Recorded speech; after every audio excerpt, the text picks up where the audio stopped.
चलो ठीक है, बता देते हैं कैसे कैसे करना था क्वेश्चन। सबसे पहला ए, सबसे पहले आप इसको देखो, करंट फाइंड करना है तो करंट के लिए हमें क्या चाहिए, चार्ज चाहिए और टाइम चाहिए। तो the total charge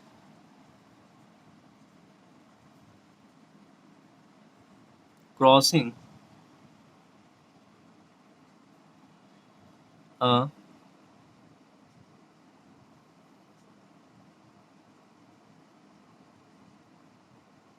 perpendicular cross section in 1 second, ठीक है, इज क्या हो जाएगा, charge.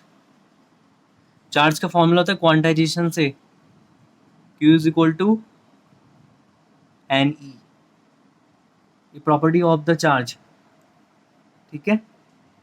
Property of the charge क्या था, Q is equal to N E. तो Q क्या आ जाएगा, एन ई कितना, एन है 6.0 इंटू 10⁻16 इलेक्ट्रॉन्स इंटू 10⁻16, और मल्टीप्लिकेशन ई 1.6 into 10⁻−19 coulomb. So now multiplication करो जरा फटाफट से, कितनी वैल्यू आ रही है, 16 6 96, लगभग कितना आ जाएगा, 9.6 इंटू 10⁻−3 कूलम।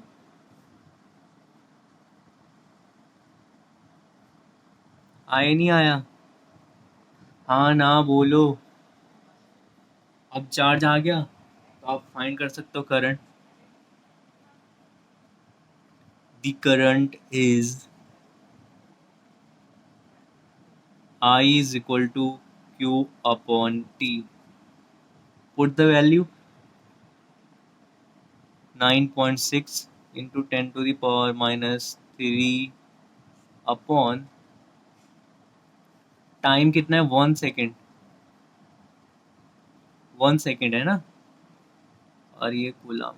सो कूलाम पर सेकेंड कितना हो जाएगा, 9.6 इंटू 10⁻⁻3, और करंट की यूनिट क्या होती है, एम्पियर। आ गया आई, करंट फाइंड कर दिया आपने। आपको बी पार्ट चाहिए। बी पार्ट में क्या था, आपको फाइंड करना था कि करंट डेंसिटी निकालनी थी।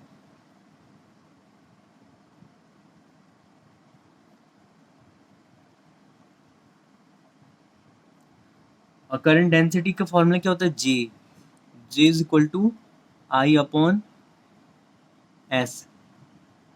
This S is surface area, ठीक है, या जो क्रॉस सेक्शन एरिया है वही एस है एरिया, और आई क्या है, करंट।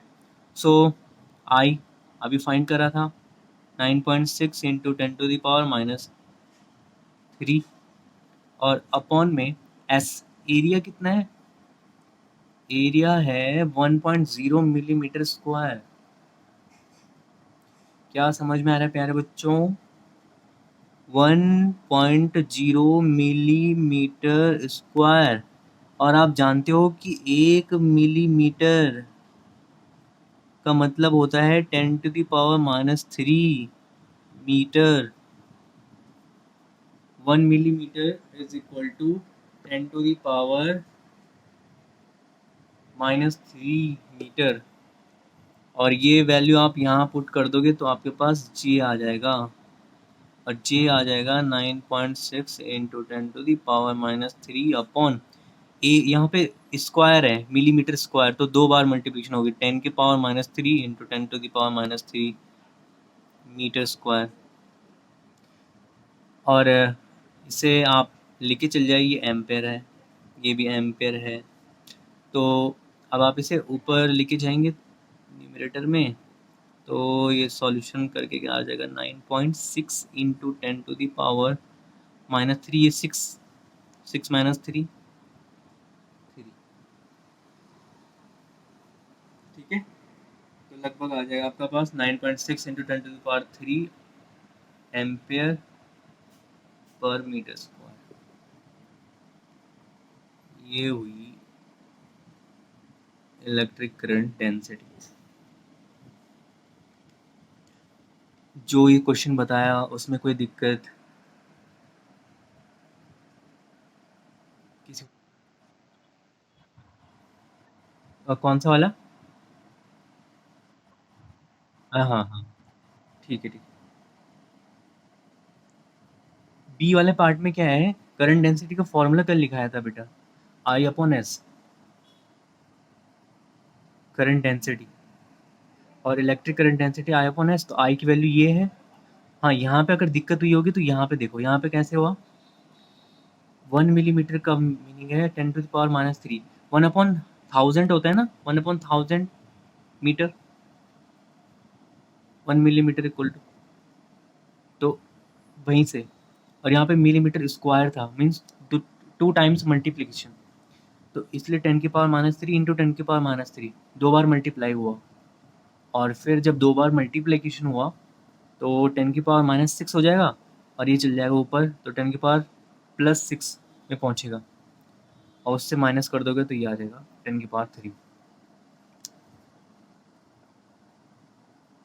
तो या ड्रिफ्ट स्पीड समझ लो, ड्रिफ्ट।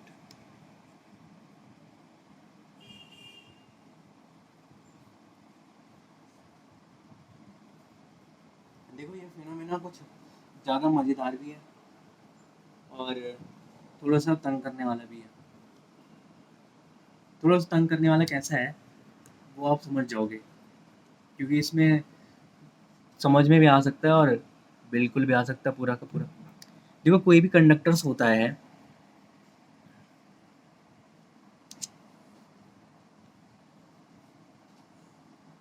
ये क्या है, सपोज कोई कंडक्टर है,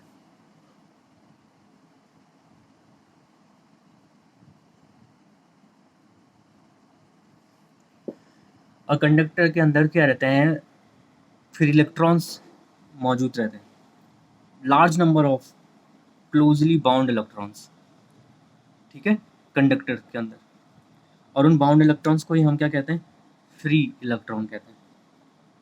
अब वो क्या करते रहते हैं कि इस पूरे कंडक्टर्स के अंदर इधर उधर मूव करते रहते हैं। कैसे? अगर उनके पास वो, अगर बाहर से कोई एनर्जी मिल जाती है और फ्री इलेक्ट्रॉन है, तो फ्री इलेक्ट्रॉन्स जनरल सी बात है मूविंग करेंगे, और उनकी मूविंग की वजह से वो आपस में एक दूसरे को क्या करते हैं, कोलिजन करते हैं। सबसे पहले मैंने क्या बोला कि कंडक्टर्स के अंदर लार्ज नंबर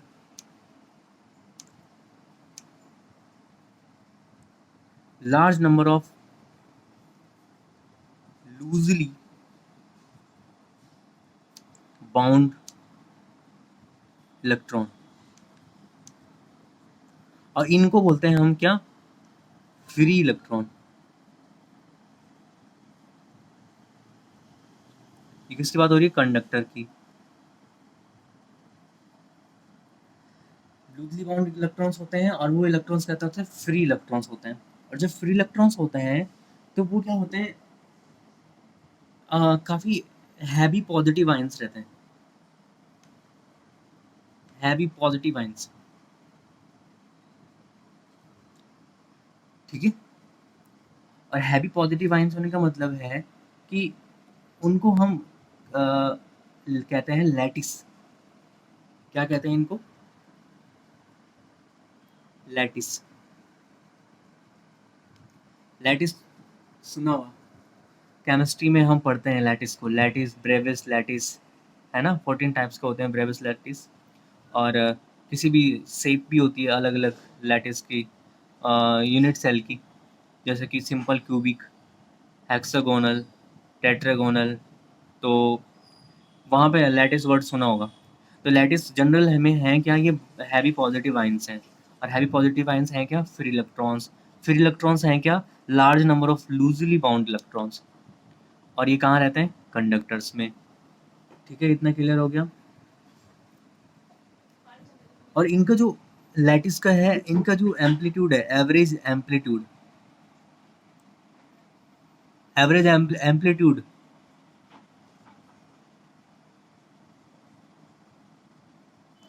वो डिपेंड करता है टेम्परेचर पे। जैसे कि अगर हम कंडक्टर्स को देखें, अगर उन्हें हम धूप में रख दें तो सनलाइट उनमें पड़ती है, तो वहाँ से क्या होता है, बाहर अगर उनको टच करते हैं तो हमें वार्म महसूस होता है या हीट जैसा महसूस होता है। हर कोई मटेरियल हो थोड़ा सा हीट अप हो जाता है वो। तो उनका जो एवरेज एम्पलीट्यूड है वो डिपेंड करता है टेम्परेचर पे। और ओकेजनली इनका जो ये फ्री इलेक्ट्रॉन्स हैं ये क्या करते हैं, कोलाइड करते हैं और इंटरेक्ट करते हैं ये फ्री इलेक्ट्रॉन्स।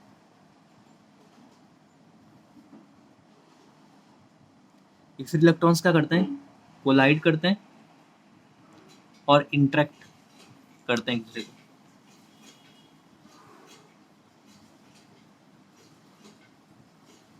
जैसे कि लैटिस हैं, ये फ्री इलेक्ट्रॉन्स आपस में फिर कोलाइड करते हैं, क्योंकि फ्री इलेक्ट्रॉन और इनकी कोलाइड की वजह से इनमें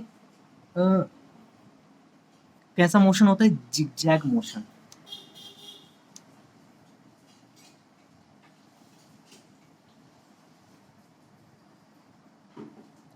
जिगजैग मोशन या जिगजैग पाथ में फिर ट्रैवल करते हैं। अब वो जिगजैग पाथ कैसा होता है, उसे आप ऐसा सोच सकते हो, ये ये ये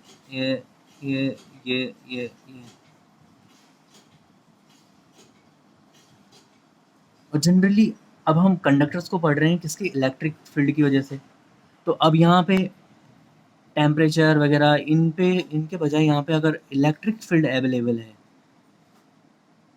क्या फील्ड, इलेक्ट्रिक फील्ड अवेलेबल है, तो उस इलेक्ट्रिक फील्ड की वजह से यहाँ पे क्या है, एक फोर्स एक्ट करता है किन पे, इन इलेक्ट्रॉन्स पे।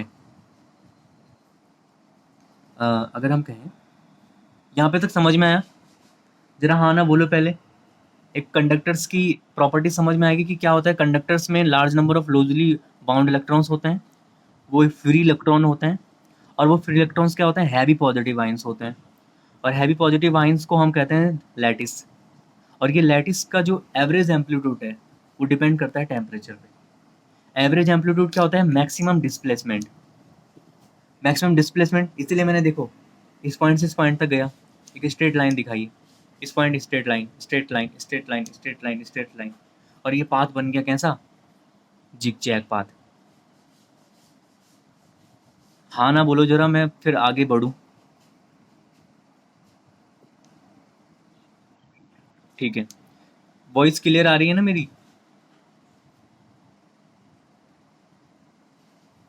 ठीक है, तो अब क्या है, अब हम बात कर रहे हैं इलेक्ट्रिक करंट की वजह से। अगर सपोज यहाँ पे इलेक्ट्रिक फील्ड अप्लाइड करा इस कंडक्टर्स में, तो फिर ये वैसे ही मोशन करेंगे जिगजैग पाथ में, लेकिन इन पे क्या है, क्या बोला पहले मैंने, electric field,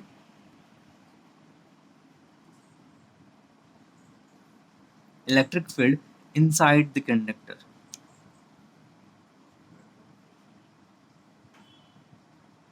inside the conductor. तो यहाँ क्या होगा, force act on each electron.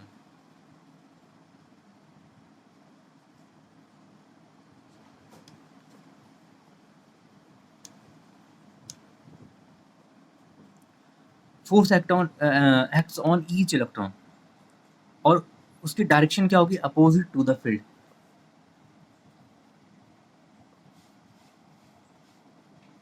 उसकी डायरेक्शन क्या होगी, अपोजिट टू द फील्ड। और जब उसकी डायरेक्शन अपोजिट होगी टू द फील्ड के, तो धीरे धीरे इलेक्ट्रॉन्स क्या होंगे, ड्रिफ्ट करने लग जाएंगे, slowly drift. Electrons drift slowly in the direction.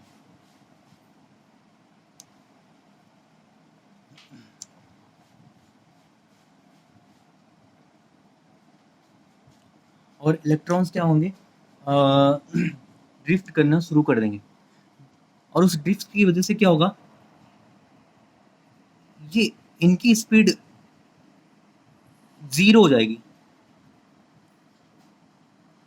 किनकी स्पीड, इन फ्री इलेक्ट्रॉन्स की स्पीड। तो वो वेलोसिटी कहलाती है ड्रिफ्ट वेलोसिटी। ठीक है, क्या बोला मैंने? अगर electric field inside the conductor, तो फोर्स एक्ट करेगा प्रत्येक इलेक्ट्रॉन्स पे, और उस इलेक्ट्रॉन्स पे जो फोर्स अप्लाइड होगा वो फोर्स क्या होगा? Direction opposite the field.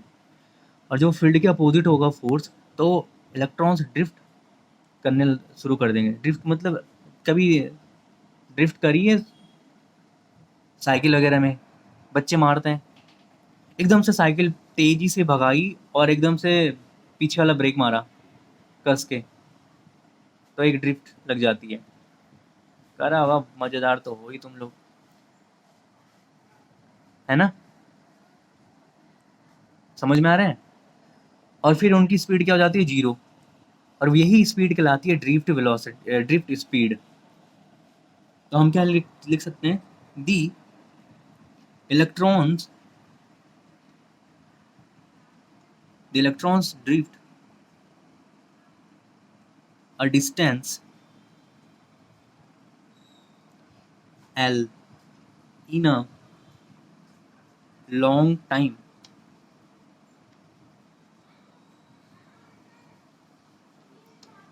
T is called drift speed, और इसको जनरली से डिनोट करते हैं Vd से, और Vd is equal to L upon T. और ये सब किसकी वजह से हुआ? ये सक्सेसिव कॉलिजन कह सकते हैं हम इसे, कॉलिजन और सक्सेसिव कॉलिजन, सक्सेसिव कॉलिजन या कोलाइड, और इसे कहते हैं drift velocity. Vd is equal to L upon T. Important है ये।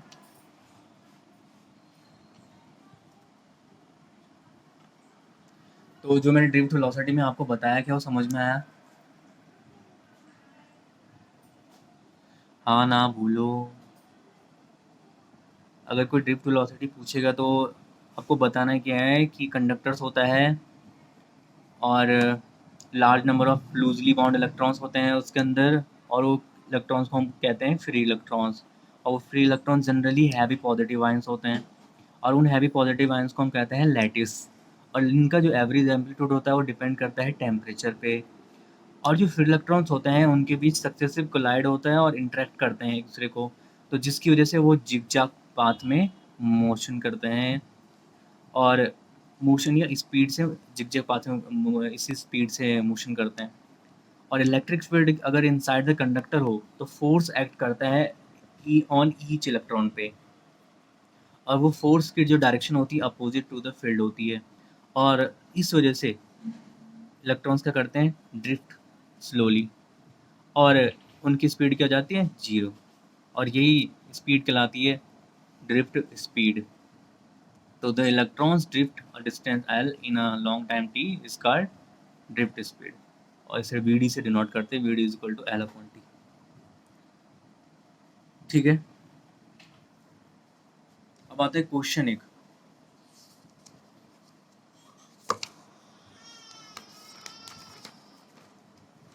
क्वेश्चन क्या है? आपको रिलेशन फाइंड करना है।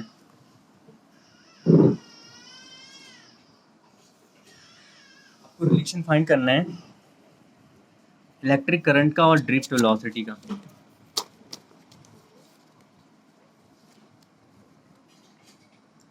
इलेक्ट्रिक करंट का और ड्रिफ्ट वेलोसिटी का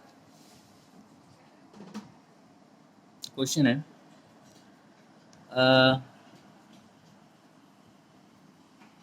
ड्राइव एन एक्सप्रेशन दी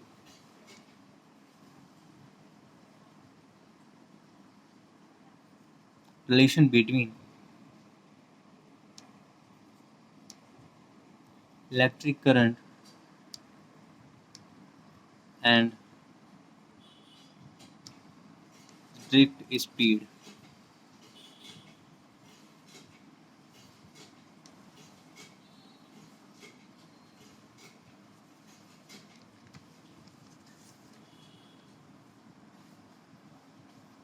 ठीक है, drive an expression the relation between electric current and drift speed. तो आप इसके लिए सबसे पहले कंडक्टर्स तैयार कर लो, कैसे कंडक्टर्स।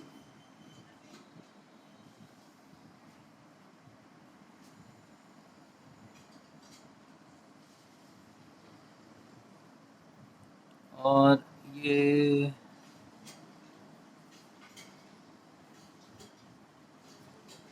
इलेक्ट्रिक फील्ड है, और ये बी डी ड्रिफ्ट स्पीड या ड्रिफ्ट वेलोसिटी, और ये है क्रॉस सेक्शन एरिया ए, और ये है लेंथ एल, और इस एल, ये हो गया। ये कोई कंडक्टर है, ये कंडक्टर है। और तो let us now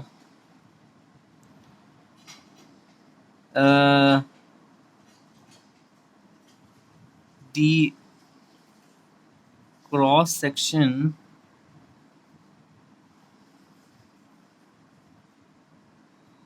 area of the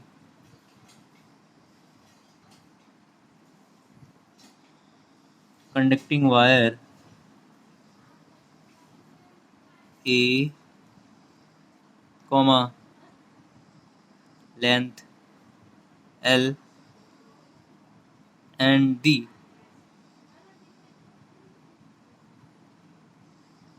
drift speed of the ions is Vd.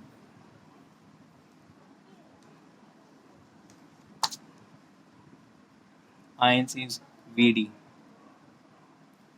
तो अगर इसमें इसका क्रॉस सेक्शन एरिया ए है और Vd से क्या कर रहे हैं, मूव कर रहे हैं इलेक्ट्रॉन्स, तो इसकी जो लेंथ हो जाएगी, लेंथ L, उसको हम क्या लिख सकते हैं?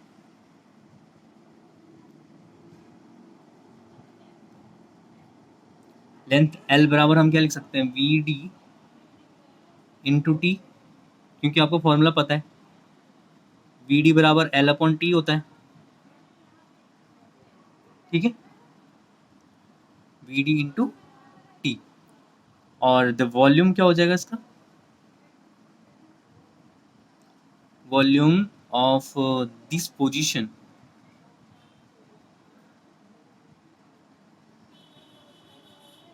इज, वॉल्यूम क्या होता है वैसे भी? L into B into H. Area A है और लेंथ क्या है? L, और L को क्या लिख सकते हैं? Vd into T. Question number first मान लो इसे, ये वॉल्यूम है ऑफ दिस पोजीशन के लिए। अगर हम ये बोलें कि if N free electron per unit volume of the wire, इस पूरी वायर में कितने हैं? इस पूरी वायर में n इलेक्ट्रॉन है। If n electron per unit volume, if n electron n कैसे? Free electron, if n free electron per unit volume of the wire, if n free electron per unit volume of the wire, अगर इसमें n electron n free electron है, तो उन को हम क्या लिख सकते हैं? The number of free electron क्या होगा? Hence the number of free electrons in this portion is, n तो नंबर ऑफ इलेक्ट्रॉन है, और पोर्शन मतलब वॉल्यूम, पूरा वॉल्यूम क्या हो जाएगा? A V D into T, ये हो जाएगा number of free electron in this portion, total free electrons. अब हम क्या कर सकते हैं इसमें, अगर जो ये क्रॉस सेक्शन एरिया है किसी डेल टी टाइम में, इसमें फ्री इलेक्ट्रॉन्स मोशन कर रहे हैं, द चार्ज कितना चार्ज क्रॉसिंग करेगा दिस एरिया से, इस पूरे एरिया से कितना चार्ज क्रॉसिंग करेगा in time T, the charge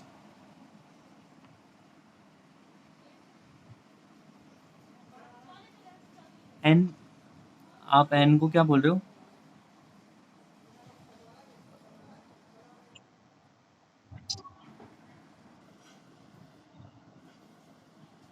तो अभी फिर से देख लो एक बार क्या कहा मैंने। सबसे पहले हमें क्या इलेक्ट्रिक करंट और ड्रिफ्ट स्पीड के बीच फाइंड करना था रिलेशन। तो ये क्या है आपके पास, एक कंडक्टर लिया, कंडक्टिंग वायर, और इसमें क्या है, ई इलेक्ट्रिक फील्ड है, V D is the drift velocity, is a cross section area, L is the length of the conductor. तो हमने देखा कि क्रॉस सेक्शन एरिया जो है कंडक्टिंग वायर का ए है। ओके ओके ठीक है। और उसकी लेंथ एल है, और उसकी ड्रिफ्ट स्पीड क्या है, वी डी है। तो लेंथ एल को हम क्या लिख सकते हैं, L is equal to V D into T, क्योंकि drift velocity is V D equal to L upon T होता है। और वॉल्यूम क्या हो जाएगा इस पोर्शन का, A into V D into T, क्योंकि एरिया इंटू लेंथ, लेंथ यहाँ पे वी डी इंटू टी है। फिर free electron, N free electron per unit volume of the wire, अगर इसमें एन फ्री इलेक्ट्रॉन्स अवेलेबल है तो hence the number of free electrons in the portion is NaVDT. N is a number of free electrons, VDT, VD is AVD, T is volume. So the charge crossing this area in time t is Q equals to Ne होता है, यहाँ पे N तो लिख लिया, और बाकी ये VDT क्या है, वॉल्यूम है, जिससे number of free electrons cross होंगे। तो T को यहाँ इधर ले आए दूसरी साइड, तो Q अपॉन टी हो गया I, और I इक्वल्स टू NaVD। यही है रिलेशन बिटवीन इलेक्ट्रिक करंट और ड्रिफ्ट स्पीड के बीच। और इलेक्ट्रिक करंट डेंसिटी J कुछ होता है आई अपॉन ए, मतलब electric current upon surface area A J. तो यहाँ से J के और वी डी के बीच में रिलेशन आ गया, J कुछ to N E V D. दोनों इंपॉर्टेंट रिलेशन है, कई बार इनसे न्यूमेरिकल क्वेश्चंस पूछा जाता है, तो आपको ये ध्यान रखना है। ये भी पूछा गया है, derivation is it is a very important relation, very very important है। पिछले बोर्ड एग्जाम्स में कई बार पूछा जा चुका है रिलेशंस। हाँ, या तो रिलेशंस पूछ ले जाते हैं या तो न्यूमेरिकल क्वेश्चंस पूछ ले जाता है। ठीक है, फिर न्यूमेरिकल क्वेश्चन देखते हैं। रमन, नोट कर दिया तुमने?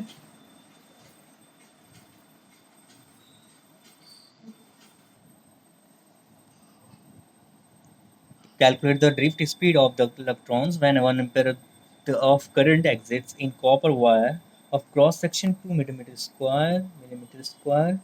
The number of free electrons in 1 centimeter cube of copper is 8.85 into 10 to power 22. कोई प्रॉब्लम है इस क्वेश्चन में? आपको पता है ना क्या फाइंड करना है?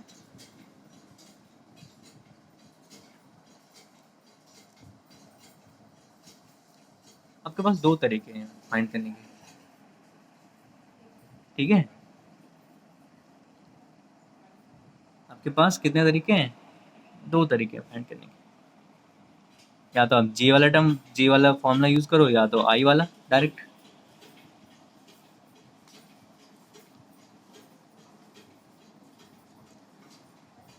क्या क्या दिया है पहले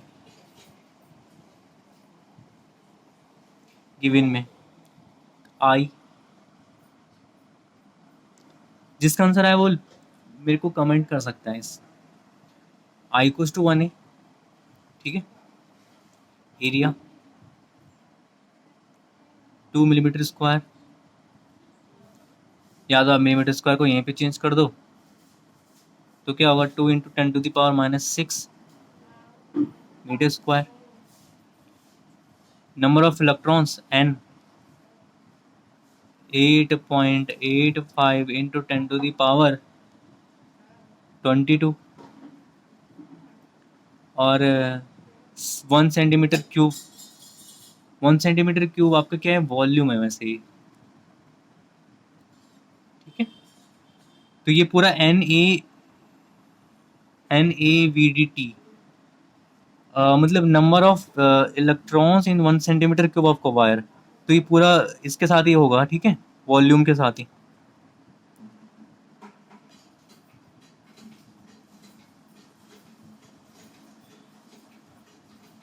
वन सेंटीमीटर क्यूब है, तो कितना हो जाएगा, 10 की पावर -6 मीटर क्यूब। यहाँ पे मैं लिख देता हूँ number of free electron in 1 centimetre cube. अब ये भी समझ में आ गया होगा तो कि 1 सेंटीमीटर इज इक्वल टू होता है 10⁻⁻² मीटर। इसलिए यहाँ पे क्यूब था 1 सेंटीमीटर क्यूब, इसलिए थ्री टाइम्स करा 10⁻² इंटू 10⁻² इंटू 10⁻², तो 10⁻6 हो गया। और जब ये आ जाए और इलेक्ट्रॉन्स की वैल्यू तो तुम यूज़ कर ही लोगे, तो आई इक्वल्स टू क्या होता है NeAVD। So VD is equal to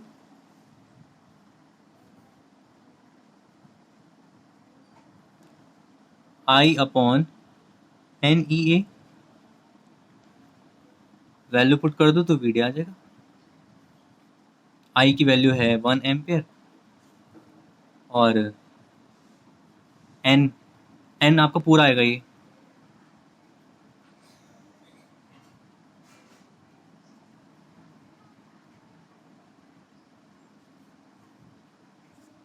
E electron की वैल्यू क्या होती है 1.6 into 10⁻⁻19 coulomb.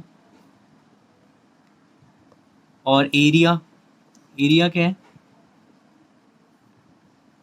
2 into 10⁻⁻6 metre square. थोड़ा सा कैलकुलेशन कर दो आप इसे पूरा।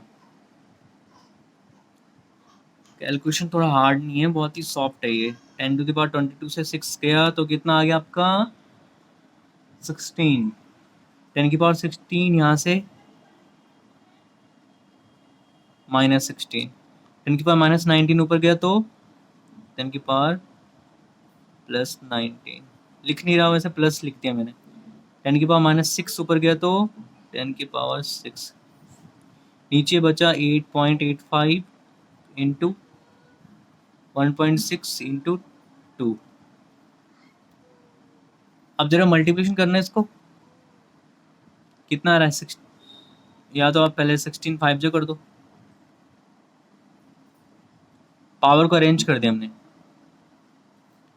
तो 19 में से 6 किया 3 6 3 9।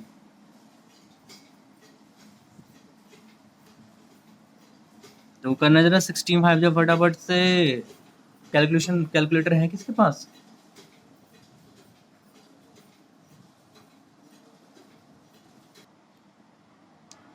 तो ठीक है, क्लियर हुआ ही। तो ये था ड्रिफ्ट वेलोसिटी के लिए क्वेश्चन, न्यूमेरिकल क्वेश्चन, जिसमें हमने समझा कि कैसे आई और एस के बीच में एक रिलेशन है।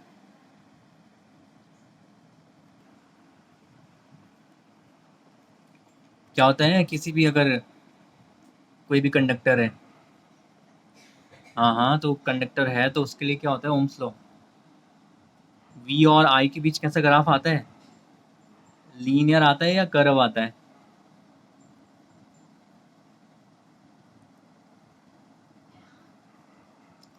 नहीं पता, चलो ठीक है। कैसा आता है? कर्व। और कोई किसने बोला है कर्व? हाँ, linear is right answer. Curve किसने बोला? कर्व क्यों आता है भाई? According to the Ohm's law, the potential difference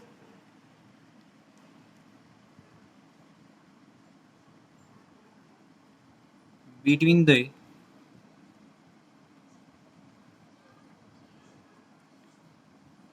conducting wire is directly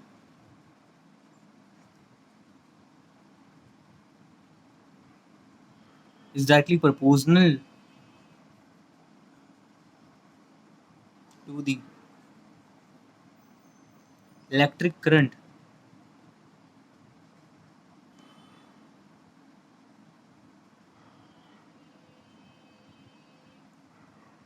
flow in the wire.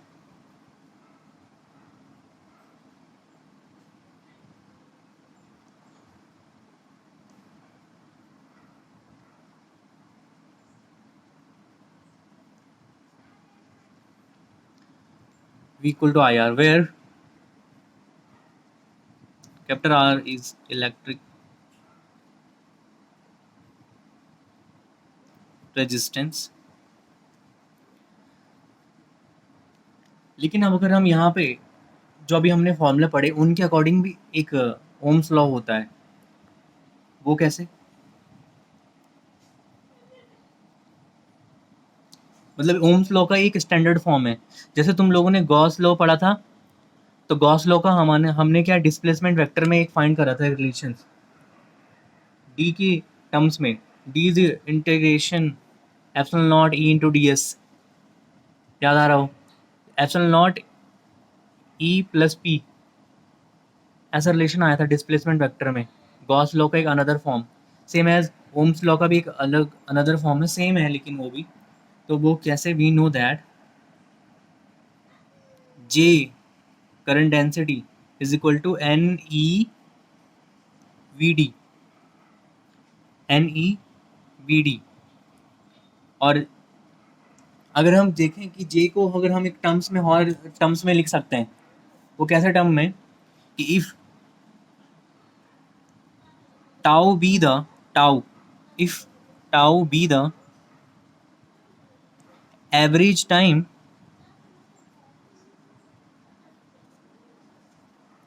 if tau be the average time between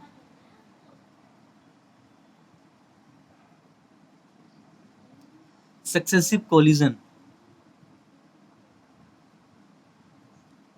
the distance drift during the period.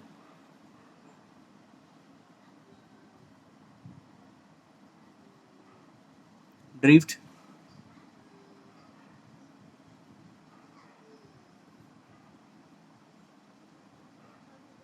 period is tau क्या है? एक time, इसको बोलते हैं relaxation time. तो आप L equal to लिख सकते हो वो डिस्टेंस जो हमने अभी ड्रिफ्ट में फाइंड करी थी, L equal to V D into T. तो उसको हम लिख सकते हैं half A is acceleration tau square. ये कहाँ से आया? S is equal to U T plus half A T square. u is a initial velocity, वो यहाँ पे जीरो होगी। हम यहाँ पे फाइंड करें एवरेज टाइम, जब कंडक्टर्स के अंदर इलेक्ट्रॉन्स कोलिजन्स करते हैं तो उस टाइम में जो डिस्टेंस है वो कितना कवर्ड हुई। तो और ए क्या है? Acceleration, where is acceleration. L की वैल्यू आई, समझ में आया? तो ड्रिफ्ट वेलोसिटी को क्या लिख सकते हैं फिर हम? द ड्रिफ्ट वेलोसिटी या the drift speed is V D बराबर होता है L upon T. So L की वैल्यू यहाँ पे पुट कर दो 1/2 है, सॉरी यहाँ पे टाउ हम यूज करेंगे, टी की जगह tau, L upon tau. Tau is a relaxation time.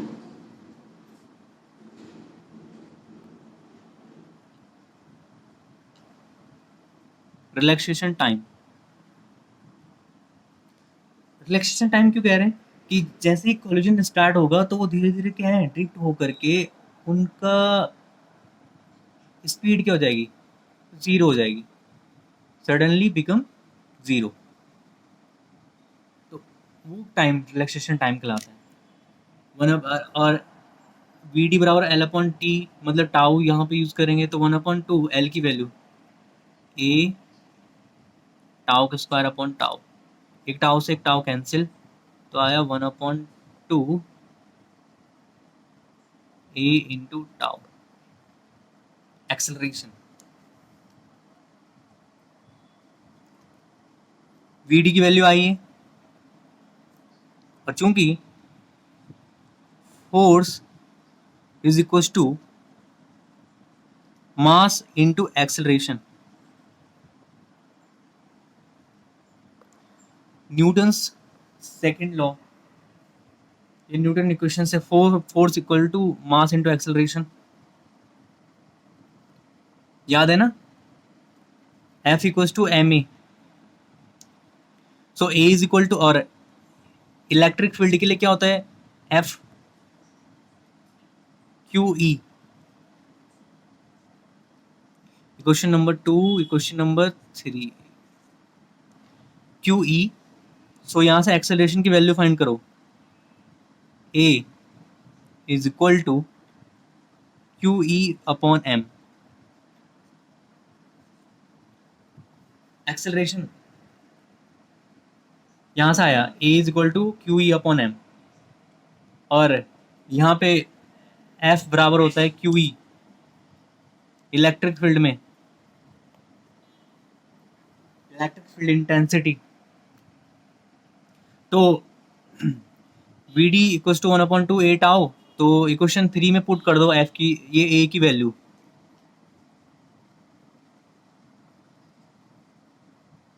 Put the value of A in equation number 3,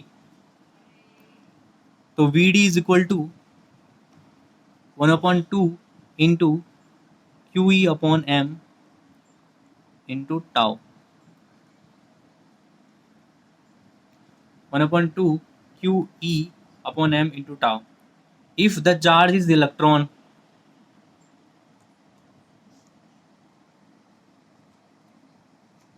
electrons move कर रहे हैं ना, तो क्या हो जाएगा, VD is equal to 1/2 small e capital E upon M into tau।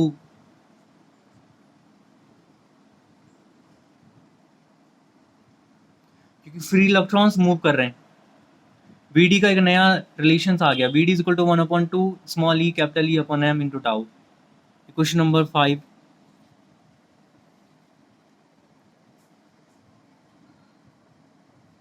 यहां तक जो बताया अभी तक समझ में आया,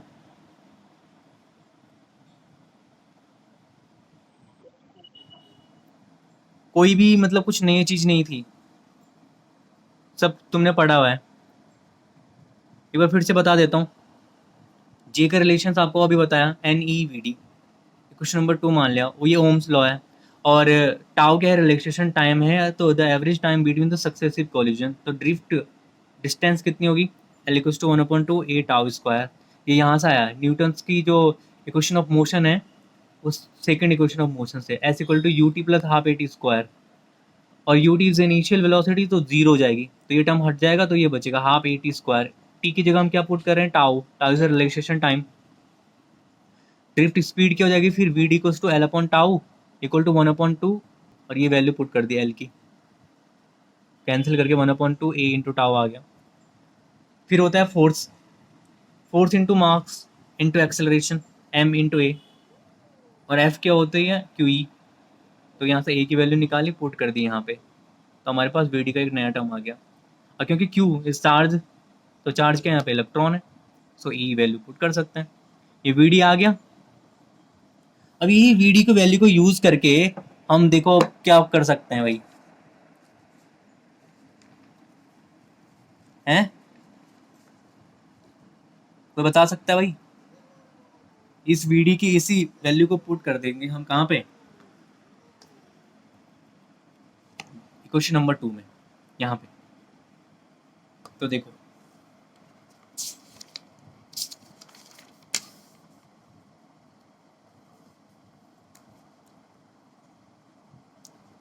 substituting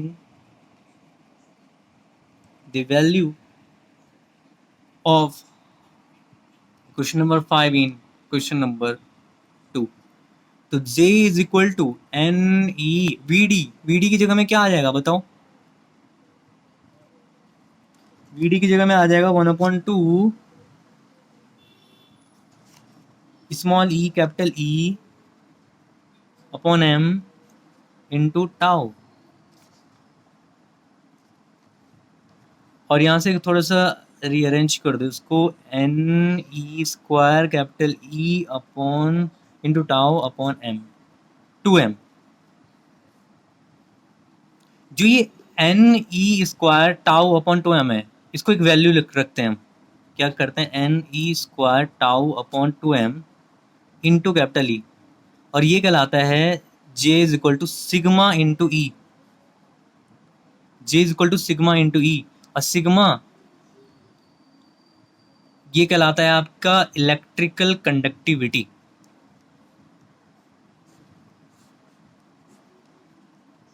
where sigma is depend only on the material of the conductor and its temperature।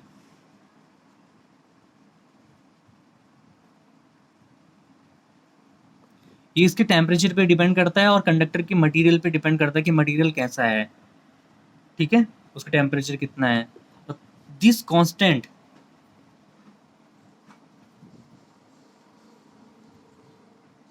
is called the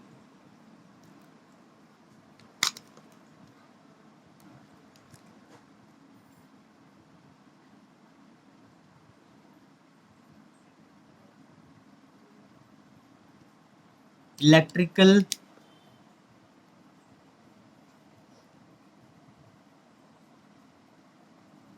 conductivity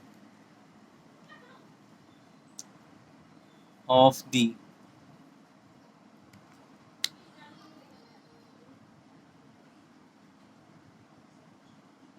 material,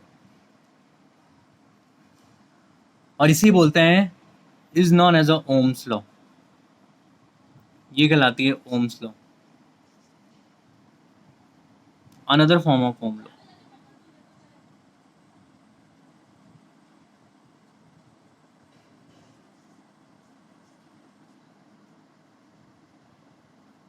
यही कहलाता है ओम्स लॉ।